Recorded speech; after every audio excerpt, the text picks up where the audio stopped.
What I actually want to do today is describe to you how we use pluripotent stem cell-based assays for early-stage drug discovery, and referring back to the title of our symposium, really look into the future, what iPS technology or pluripotent stem cell technology has to offer in terms of drug discovery, and how we see it, how we apply it already today together with our partners. And I just try to reiterate what drug discovery is about, and what people have done in the last decades, and basically just reminding you that it takes very long to get a new drug to the market, so a new molecular entity, NME. It's very, very expensive, and a lot of money is actually needed in later clinical development. But also even in the early stages, there is a substantial amount of money needed to do this. There's a substantial amount of clever projects to go on, and also some time is required here. And we still see a need of good academic ideas, of good disease models being actually translated to finding new medicines and applying these to provide better medicines in the market. So what we do in Hamburg, in our Fraunhofer site there, is basically this model that we work together very closely with academic partners, that we try to develop jointly starting points for drug discovery, and that we take their biological assay, their biological asset rather, their idea, their concept, and try to make a very robust assay which is amenable to high throughput screening. We have the automation ready to do that. We have a large collection of chemical compounds. I will describe to you in a second how we do that. And we also have a screening facility, plus the personnel that is years and years of experience in pharma and also in academia in chemical biology. And our ending point is basically a validated hit. So if you have a hit, it basically means nothing. So you have to validate your hit in orthogonal assays until you're very confident, at least, that there's maybe good reason to test this compound in in vivo efficacy assay. So we usually then partner with other financially stronger partners to move this forward into lead identification, and also to nomination of clinical candidates. So it's just a snapshot of how it's set up. The screening technology that we have in-house is basically a customized PerkinElmer system, fully automated, and we have both chemical and cell-based readouts. But we also have the technology to handling very large quantities of small molecules. Over the last 4 or 5 years, we also moved into cell-based assay for toxicity assessment, and we moved away from traditional hanging drop-based methods to more automated technologies using in spheroplates plates and also a TCAN system, where we can now start to manipulate 3D aggregates and try to expose them to small molecules, in particular for toxicity testing, but we can also hopefully in the future go beyond this.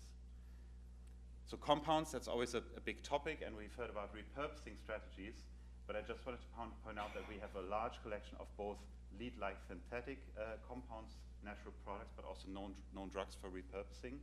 And I don't want to go into all the different details here, just mentioning briefly that we are also an EU OpenScreen partner site, which is a European infrastructure initiative where we also provide or will provide in the future a customized library also for academic partners to screen these. And I wanted to particularly highlight this new effort from the Broad Institute, which is the most sophisticated repurposing collection to date that has been published just earlier this year, and it's called the Drug Repurposing Hub. We'll be the first partner in Europe basically implementing this broad library. And the strength of this library really is that they went to the length of identifying all the compounds that are A, on the market, B, that have failed clinical development, but not for reasons of toxicity, but for reasons of safety. Because of reasons of efficacy, but they're safe, and also compounds that have been on the market, but that have been withdrawn from the market. So it's a very valuable collection in our eyes, and the secret really behind that is, Christine was also alluding to that actually the quality of the compound also does matter, and these guys put a lot of effort into trying to understand what is the best vendor, who provides the best quality, and then also what is this compound actually hitting, which target, which disease class, and also a lot of metadata is annotated in this collection. So what do you do with all that data? Of course, you need sophisticated data management tools, and we have a high-content data management system which basically links all this information between the biological, the chemical, and the imaging data that we retrieve. And you can then move ahead and can do all types of analysis, and can go back to your image, can go back to your dose response, and really zoom into the properties of that compound. And we are set out to do so in Hamburg. So I don't want to embarrass you, but let's look into this model of how future medicines can look like. And we are, of course, mainly interested in this latter part, so deriving iPS-based products, generating disease-affected cell types or their isogenic controls, as we heard, and then mainly developing assays, running high-throughput screens, validating the hits in dose response, and providing good starting points for drug discovery. This is what we do. So let's look into some data that we generated jointly with our partners. And I'm quite happy that I don't have to touch the cardiovascular field for now, but I'm more focused on the neurodegenerative part of iPS technology, or where iPS technology can be applied. And I want to talk about, in my first example, I want to talk about multiple sclerosis, which is a chronic, basically a neurodegenerative disease which is caused by a chronic CNS inflammation. So you have immune cells that behave weird in the central nervous system, and they, in the end, lead to a loss of oligodendrocyte, loss of trophic support, and eventually to axons that die, and to neuronal damage over time, over decades in most cases. And the cascade of molecular events leading to this damage is more or less clearly defined, and at least this is our version of the reality, that this chronic CNS inflammation creates a milieu of, on the one hand, reactive oxygen species, of hypoxia, cytokine overload, pro-inflammatory cytokines, but especially glutamate stress. So you have a high concentration of glutamate that leads to, in particular, some calcium influx into the cells, ion channel redistribution, energy deficiency, and then an overall imbalance of the ion situation, basically. And in the end, oncotic cell swelling and neuroaxonal damage, and death by apoptosis or necrosis. And this can be clinically, and I guess you all have seen these deep stuff images. It's basically MRI images, which indicate then if you have a dye, that certain regions of the brain are just not myelinated, and the neuronal substance is lost in these areas. So in the last decade or so, a lot of these underlying molecules have been identified that are causally linked to neurodegeneration. A lot of ion channels are actually now being thought of to be causal for the development and progression of the disease. And we have studied jointly with partners 2 ion channels, ASIC1 and TRPM4. ASIC1, I think Andreas was also involved in that project in the beginning, and jointly with Evotec, and then later on with Merck's Serono, we identified compounds that actually did show in vivo efficacy, but in the end the program was stopped because Merck Serono just discontinued their efforts in neurodegeneration. So you can, even though you have a very clever approach, doesn't mean you get a drug to the market, right? So let's focus now on TRPM4 and how we think it's contributing to neuronal decay. So I told you that there's a high load of glutamate in the inflamed central nervous system. This is triggering NMDA receptors, leading to calcium influx. This activates ion channels of the TRPM, or the TRP ion channels, in particular TRPM4, which then shuttles in sodium and other monovalent ions, and is leading in the end to cell death. There is a dirty drug that was supposed to work in the system, which is glibenclamide. Glibenclamide was the most prescribed anti-diabetic drug in 2003, so it's a blockbuster drug on the market.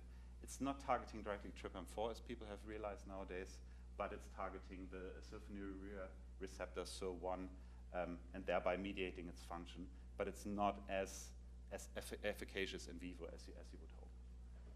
So basically, this is a project that started in 2009 with our partners, and they saw when they knocked out this TRPM4 ion channels in the model of multiple sclerosis, the experimental autoimmune encephalomyelitis, that these animals were largely protected from the progression of the disease of multiple sclerosis. And you see that also here, that if you have now cultures of neurons from these, so this is all a mouse, right? From these neurons, that if you now supply them with glutamate stress, and then the TRPM4 knockout neurons are largely protected. And also, you only see this oncotic swelling that I mentioned earlier. You see this only in the neurons that are wild type, but not in the TRPM4 neurons. And also the disease model now, again, in the mice, when you treat them with glibenclamide, with this dirty drug that I mentioned, these animals are largely protected, just as if you would just knock out TRPM4, indicating that this could be a way to prevent the disease onset and progression in multiple sclerosis by modifying the function of TRPM4, in particular pharmacological inhibition of TRPM4. So this is what we set out to do in 2013, jointly with Evotec. So we were screening approximately 250,000 compounds in a high throughput screening campaign. Again, using hex cells. It's just the way how you still do things. You cannot screen 250,000 compounds using iPS cells just now. It's just not feasible. And we used a flipper-based strategy by the ion-sensitive dye, monitoring basically the fluorophore uptake of these cells. And we got a couple of hits, but a hit, as I told you, a hit means nothing. We confirmed these hits in a high-throughput electrophysiological Q-patch assay, and we came up basically now with 5 lead series that show potency in both these assays that are specific for TRPM4 and that do not hit TRPM5, which is the closest relative here. And we specifically in this program, we implemented iPS-based methods, iPS-based models to really prioritize these compounds for their efficacy in humans, at least in an early stage of the program. So we don't want to just see a rescue effect of these compounds in primary mouse cells, but we want to see a rescue effect in human iPS-derived neurons before we go into an in vivo model of multiple sclerosis. And this is basically how these classical efficacy and ADME sheets look like in pharma, right? So you have a bunch of assays that you have to go through, and you just determine the corresponding values, and based on these properties of these compounds, you progress a compound, or you basically kill it off. So, but what we really want to do in this program is implement iPS-based disease models to show the protective effect of the compound in such a setting, and also to enable compound decision-making and progression of compounds to in vivo models. So that's what we did. We compared different differentiation protocols, and as we learned, it's actually quite nice to work with neuronal precursor cells because they can still differentiate, and we can grow relatively large quantities of these cells. And we compared different protocols to doing that, and we found that a protocol published in 2016 was particularly suited to derive cortical neurons for our purpose, so they look okay in terms of their marker expression. I cannot show you functional data at this point, but what I can show you is that these cells actually do express TRPM4 channels, which was not reported previously in the literature. And in addition, they also express NMDA and AMPA receptors, at least on an RNA basis. So we're quite confident that we can use this model to progress. Keep in mind that TRPM4 is also highly expressed in cardiomyocytes. So that might be a potential liability for the compounds. There is a gain of function mutation of TRPM4 associated with cardiac phenotypes, but this is something we just have to find out, right? So it's not super clean. It's not an ion channel. It's solely expressed in the central nervous system, but it's a rational target. And let me guide you through this busy slide now. To really test the effect of the compounds, we went then on to basically generate cortical neurons in 96 well plates, and we used this so-called real-time glow substrate, which is provided by Promega, which is a non-lysing substrate to assess the viability of a cell, so that the dye enters the cell. If it's reduced, it produces light. If the cell is dead, it doesn't produce light. And this is a typical rescue experiment that we can then do in a kinetic type of way. So we put a little stress, a little glutamate stress to the cells, and you see that if you just have glutamate, 50 micromolar glutamate in your culture, 30% of the cells die. If you use APV, which is a very potent blocker of NMDA receptors, then you basically rescue your culture to the full extent. And if you now have our compounds that are inhibitors of TRPM4, you have somewhat of an intermediate effect. And this is actually what we're looking for, to have the best rescue possible. And this is just summarizing up a couple of different experiments with the individual compounds. And you see here these gray bars is just an average of the rescue that you can achieve. So that actually gave us quite a confidence that our screening strategy was more or less successful until this point. But what we also found nice is that the IC50 in the primary assay, so in the primary flipper assay, corresponded nicely with the rescue effect of the compound in the IPS-based model. And of course, based on these findings, we will now prioritize compounds and move them on into in vivo studies. The second part of the cell-based, so this was more the biochemical assay in a way of showing rescue simply based on viability, but there are also more subtle changes in the cell-based models that you can tease out.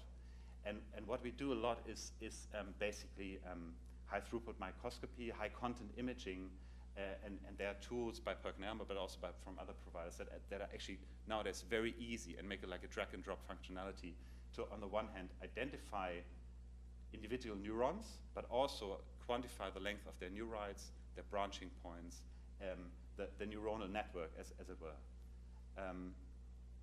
And you can do that quite easily nowadays, as I said, pointing out individual neurons and their phenotypic properties. And if you now, this is just an example now using a very old known TRK tyrosine kinase inhibitor, that you actually, by titrating this in, you actually lose the total neurite length. So you can also use high content parameters to tease out the functionality of these compounds in terms of rescue of neuronal loss. And this is what we plan to do. But what you can also do this in vivo nowadays. And there's a very nice instrument by Essent Instruments. It's called the InQSight, which was bought by Sartorius, and you can do then it can basically track neurons over longer periods of time, so over days, and you see the similar rescue experiment that I showed you previously. So full glutamate exposure, the cells basically die. Rescue now with APV, this is the blue line here, two different concepts, DMSO and APV rescue, and you see start to see somewhat of an intermediate phenotype of these compounds that show this rescue effect. And if you now look into this top right corner, there are also different basically live cell dyes that people have used, and you can then also track the dying cells basically over time. This is just now a Cas-based substrate that is accumulating in the nucleus, but it gives you quite a nice kinetic in vivo assessment of your rescue effect, and we are trying to implement those models as well in the future. So let me switch gears and talk about the second part that I wanted to address. We heard about endothelial cells already. We heard about barriers. And I also, if you paid close attention, I showed you that these PAMPA assays, so parallel artificial membrane permeability assays, are very easy and very standardized instrument in early stage drug discovery. And compounds are prioritized based on these findings, because however clever your strategy is to target the central nervous system, you have to overcome the blood-brain barrier. And you have to reach your target at decent concentration in order to prevent the effect, the disease effect, if you wish, in the central nervous system.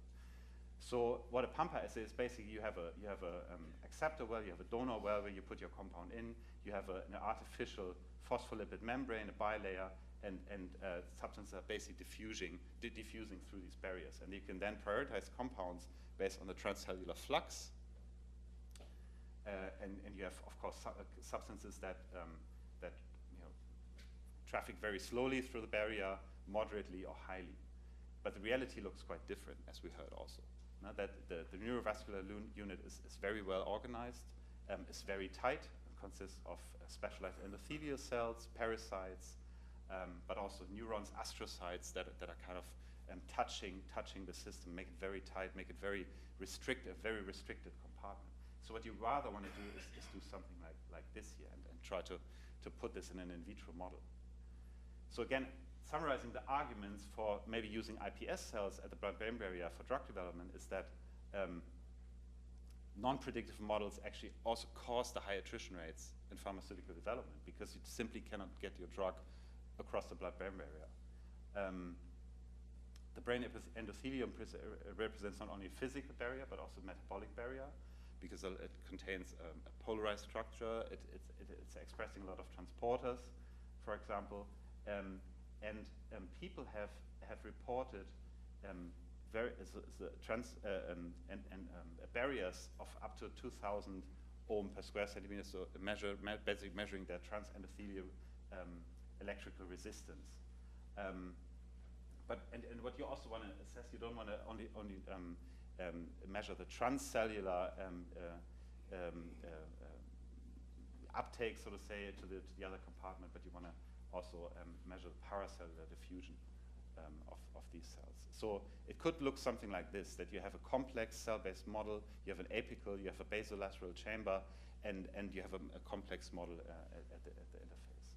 And this is basically what we set out to do this year, especially with partners in Würzburg, Antje Appelt-Menzelt, Marco Metzger, that we, on the one hand, produce brain microvascular endothelial cells in the apical compartment, but also combining that with the other cell types, iPS-derived, and then, on the one hand, validate the system by measuring this TIR value, by providing or by applying labeled tracers or approved drugs that we then try to pick up at the basolateral side.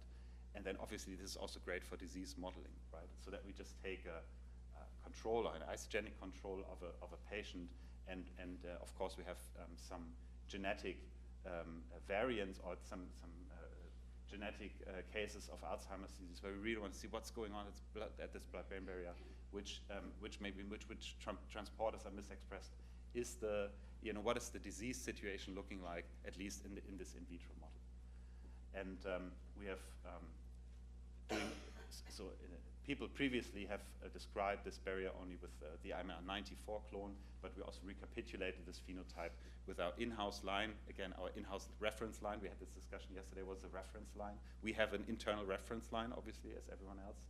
And with these, we try to miniaturize the system so that we can look in parallel at a lot of different types of compounds. Also in dose response, very important, because otherwise you have to produce tons and tons of plates. But until now, actually it's a problem of material, because we cannot get hold of decent 96-well plates that have this insert configuration, that is where you get a tight endothelial barrier.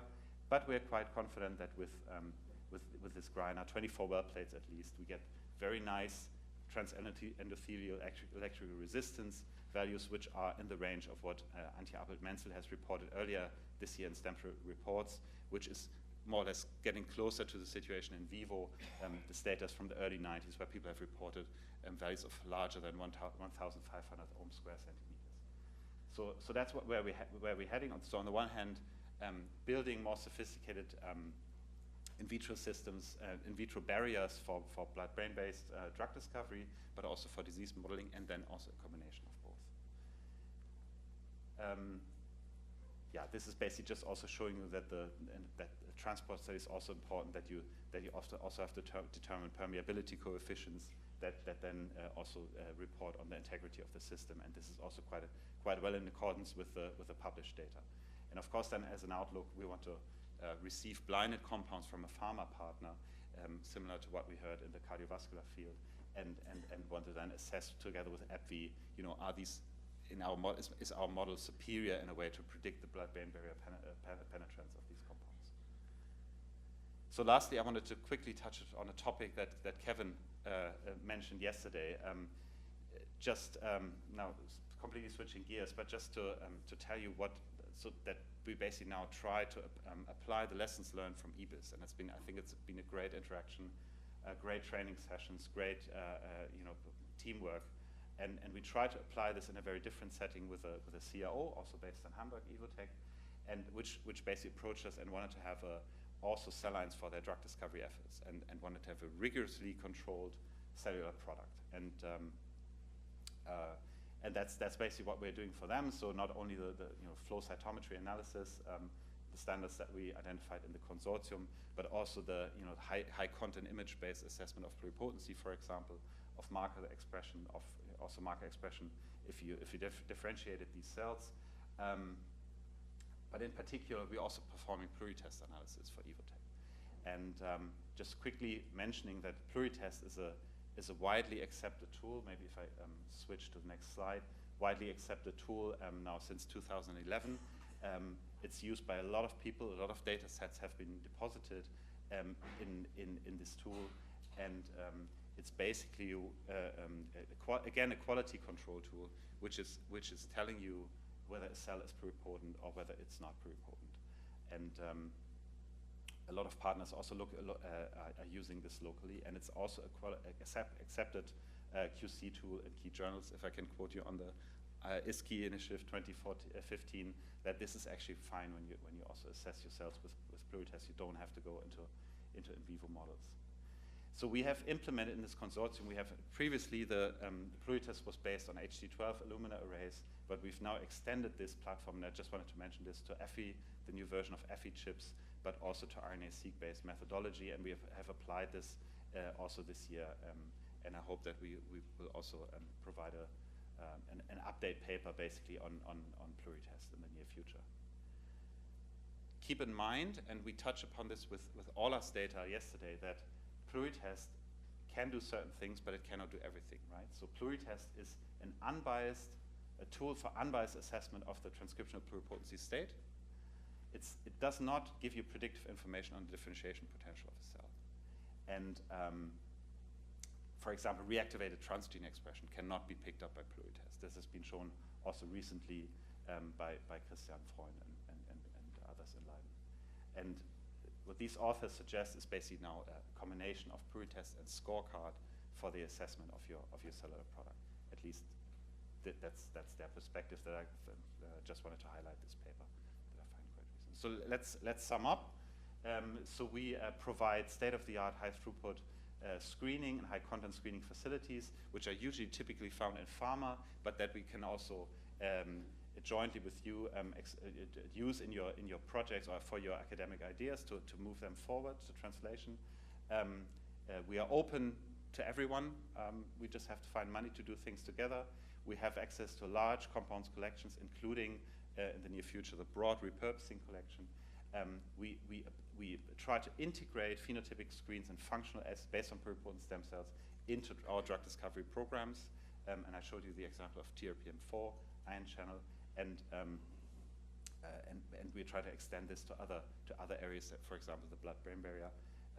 And of course, we try to take the lessons learned from the last 3-4 years in EBiSC and apply them to new projects with a CRO in Hamburg. And with this, I would like to finish. Thank a lot of people that have been involved in this project. And I wanted to especially thank the EBiSC consortium, especially Glyn again, for the training sessions that he provided, because I think it was a forum not only to learn about how to work with iPS cells, but also to meet people, to interact, and that a lot of joint initiatives have spun out of these training sessions. I think it was great work from you and your team. And with that, I would like to take your questions. Thank you.